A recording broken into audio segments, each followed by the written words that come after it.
Bij de ING-vestiging in Ljouwt werk je op dit stuits aan 2300 mensen. 1200 daarvan binnen in vaste dienst. Daarmee is de bank een van de grootste werkjouwers van Friesland. Nevens de bankverzekerder moet het mes vooral in de administratieve en ICT-afdeling zet worden.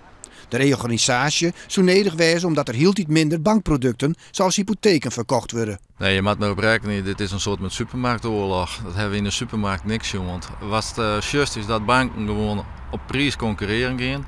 Mensen willen net meer betalen voor dure producten. En dat is hij. En dus gaan ze gewoon een bezuiniging. Nou, en de enige bezuiniging die ze op dit stuit vinden kunnen, ben gewoon mensen. En om hokkerpersoneel gaat het dan? Het gaat natuurlijk altijd weer om mensen die achter de schermen werken. Het is weer gewoon het administratieve personeel en een heel soort flexkrachten. Ja, werk je bij de ING? Ja, maar geen commentaar, sorry. Uw eerste reactie op deze reorganisatie? Oh nee, sorry. Sorry. Maar zie je ook zwargen? Tuurlijk, maar ik mag niks zeggen. Bij de ING in Ljouwt is het nieuws van de reorganisatie als een mokerslag aankwam. Want zo'n 2 jaar tijd binnen al 400 mensen op straat zet.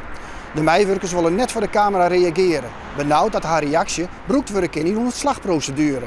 Maar duidelijk is in alle gevallen wel dat de reorganisatie ook in Ljouwt net voorbij gaan zal.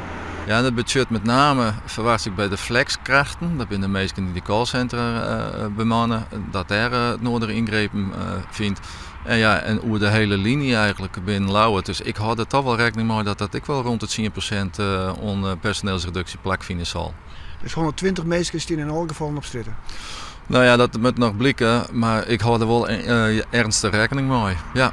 Eind november moet duidelijk worden hoe volle ING-medewerkers in Ljouwt krijgen. Maar de centrale ondernemingsraad van de ING liet weten dat zij vestigings in de provincie zo volle mogelijk ontjennen wil.